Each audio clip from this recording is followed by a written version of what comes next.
name is Dwijendranath Guru, Dwiji Guru. I am trained as a scientist but have been working on agriculture and technology for about 15 years now. Mostly around the intersection of technology, society, or people and agriculture or ecology. So the rain-fed agenda needs to be grounded in this reality of addressing the community's needs. Even today, if you take the context of India and especially Karnataka, the state I live in, we have a population of about 64 crores according to about 2014 or so data. And 10% of the population, at least 10% of the population still eats either ragi or jowar, jola. So ragi and jowar are the primary, form the primary staple. They're not the sole staple grain, but they form. 10% of 6.4 crores is 64 lakhs. That's 6.4 million people who are already eating millets. That's only in Karnataka. So when we are looking at a millets agenda or rain-fed agenda, we have to recognize this reality that there is already a community of people which is eating millets. We need to serve those communities as well. The agenda has to be designed in such a way, the policy has to be framed in such a way that these communities, which are predominantly rural or peri-urban, rural with migration into the cities. So these three kinds of communities are at the cutting edge of loss of their or losing their native or their cultural heritage, their food heritage. So the agenda has to be framed in such a way that we recognize the primacy of these communities. And this I am talking from the context of Karnataka. But if you step a little further, look at other communities which are still eating millets, we will find Adivasis, we will find a lot of Dalit communities. So we cannot escape the reality of who are eating millets today and then say that, oh, millets are primarily for urban communities and so we really cannot do that injustice or further that injustice that has already been happening in our policy making. The agenda has to be focused on which communities are eating and how do we strengthen those communities to further their cultural heritage, and also for the communities that have lost it to regain that. So what are the areas in which we need to work? There are many areas. It's not a small thing.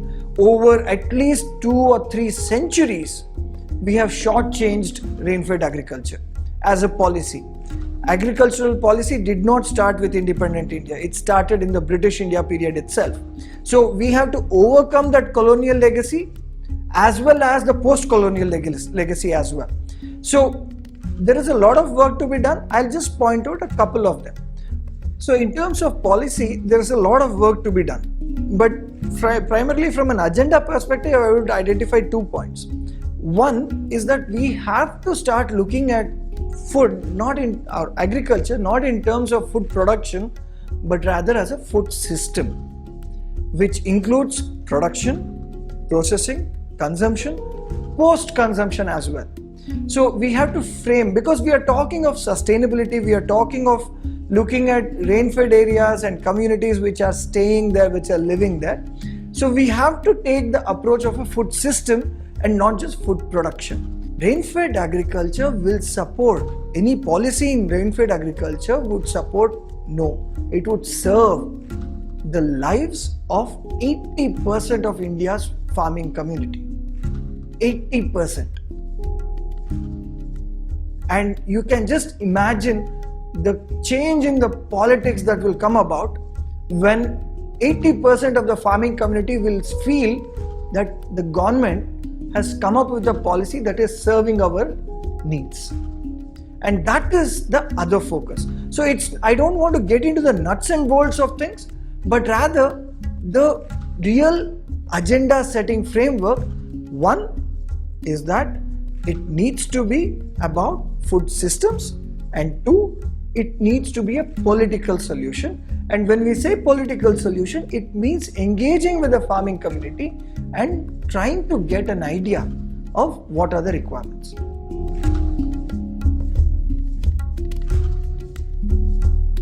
So the idea of millets comes from this whole systemic perspective as well.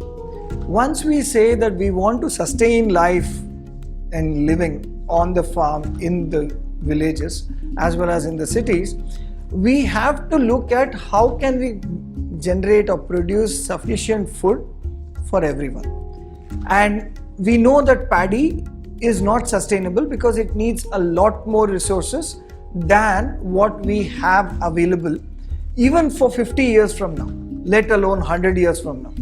So we have to start changing our food systems.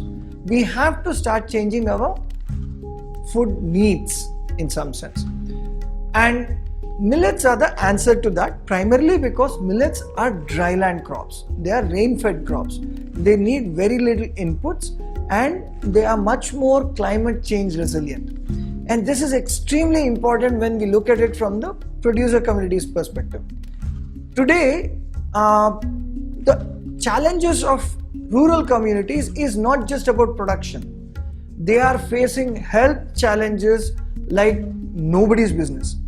Urban places, they have medical services. They have quote unquote nutritional services. In the rural space, we do not have that. And communities are really suffering because of the lack of nutritional support from our policymakers. So when we think of millets, it's not just from the production perspective, it's also from the nutritional perspective. Millets are, let's put it this way, millets grow in the harshest of conditions, right?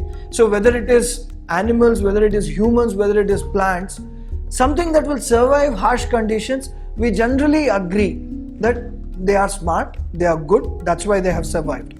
Not just this generation, but many generations. The same thing applies for millets as well.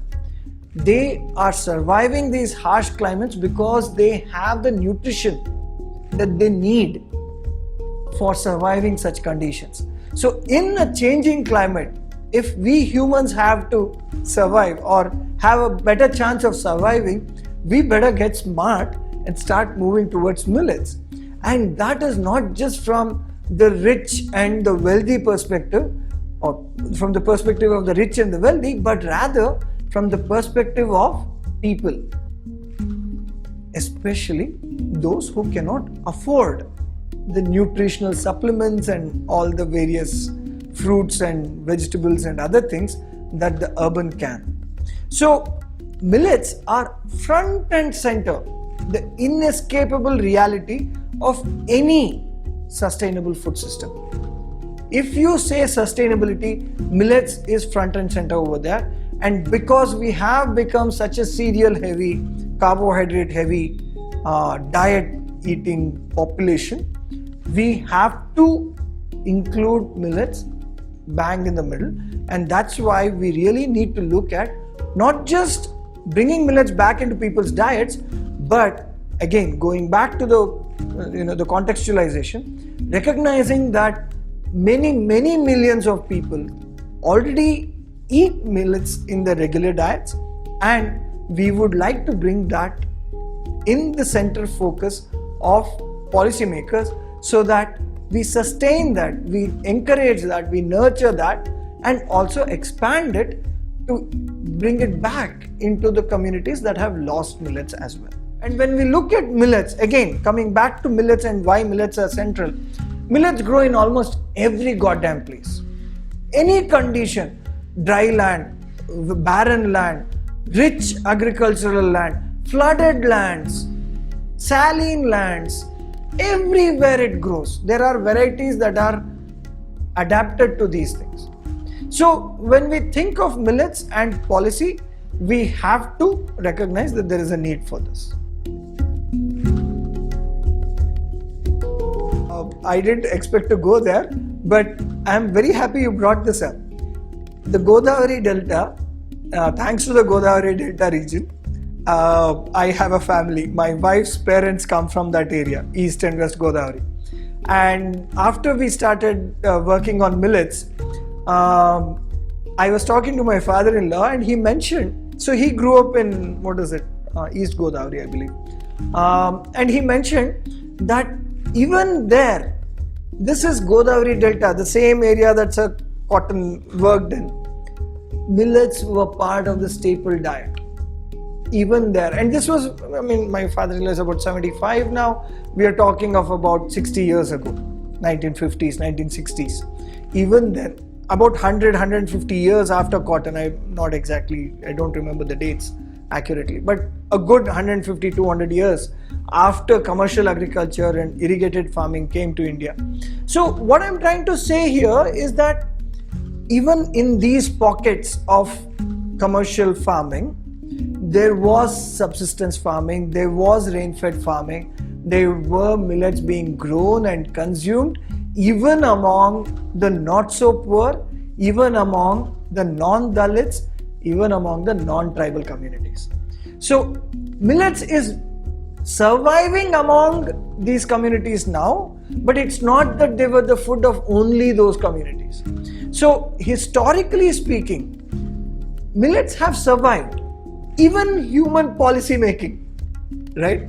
Even today, we have at least, like I said, 6.4 million people in Karnataka, just Karnataka state, eating millets on a regular basis. You go outside Bangalore, even in Gandhi Bazaar, 1 kilometer from my house, there is a flour mill. And he will always have one mill reserved for ragi, finger millet. You go to North Karnataka, every day evening you will hear the roti tatta irtare. So the idea of millets is still there. It has survived. So we need to recognize that it's high time we shifted from an extractive policy to a sustaining policy.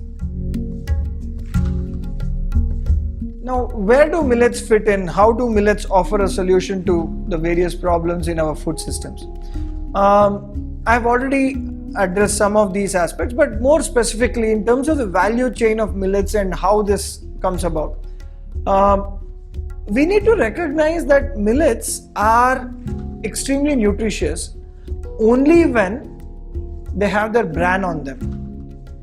Any food grain, any cereal grain has a, not any, but there are two types of cereal grains, of which the husked, those with the husk, we can't digest the husk, we have to take off the husk. So all the main millets, the small millets that we talk about, foxtail, little, kodo, proso, barnyard, brown top, all these millets, they have a husk, just like paddy rice.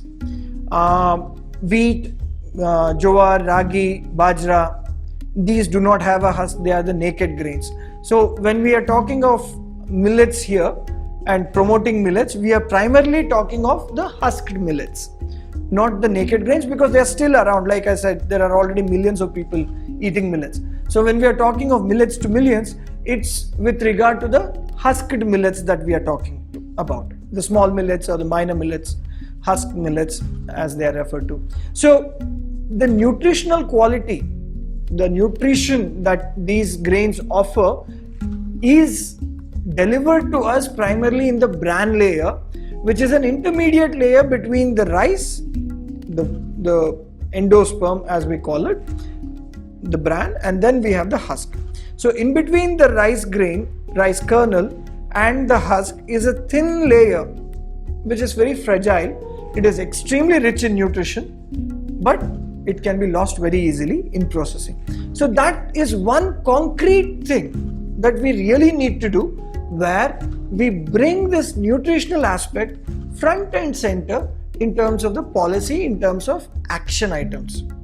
Right now, consumers feel that something white is good. Almost every nutritional scientist, dietitian, nutritionist will tell you that bran is where the magic is. Then why are we promoting, whether it is paddy rice or millets, why are we still promoting this whole concept of polished rice? They call it polished, I call it bleached, because it's been made white. And that is not beneficial to the consumer, not beneficial to the producer. I'll quickly get into this, but it relates to the idea of millets. I'll come back to millets. But in terms of transition, we were talking about how can we move from an extractive to a sustaining agricultural agenda. Now, once we recognize that this brand needs to be retained, we immediately recognize that these have limited shelf life, because the bran has oil. You might have all heard about rice bran oil, right? So rice bran oil comes from the bran of paddy rice. Now, rice grows in irrigated farms. Something that grows in drier climates will have much more oil than something that grows in wetter climates. Just think about how much oil you apply in winter on your own skin as compared to when you're applying as compared to summer. So the same way, the millet plants are putting in this oil on these grains, and that oil in the bran is what safeguards the seed and helps it grow into a plant even in a dry climate tomorrow. Now, what we need to recognize is that policy has invariably been driven by industry and not by the consumer concerns or the producer concerns. Industry is not the producer, industry is not the consumer in the agricultural context at least. It's an intermediary, but that is what has driven agricultural policy.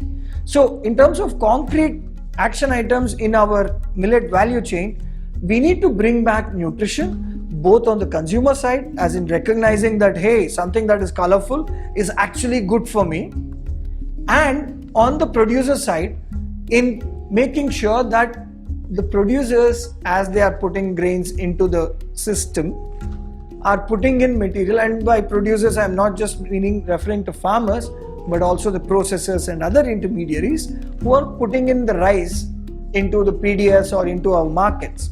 So we really need to recognize that there is a need from a policy perspective. Paddy rice didn't become white overnight. It became white because of policies in the processing sector, in the industry. That needs to change. And that change has to, as I was talking about earlier, be a long-term change, so that we are not just moving away from bleached rice to natural and healthier rice, but also start including other grains, including millets. So that's the main value chain perspective. We need to be addressing this particular aspect.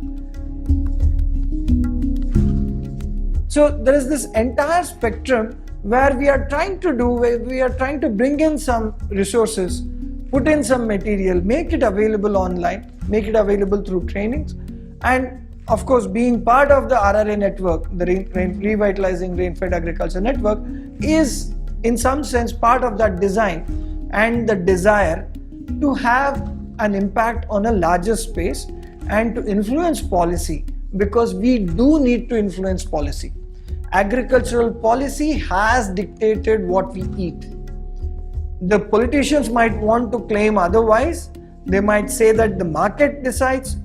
Sorry, the market is decided by where the subsidies are, where the policies are serving which industry, which community.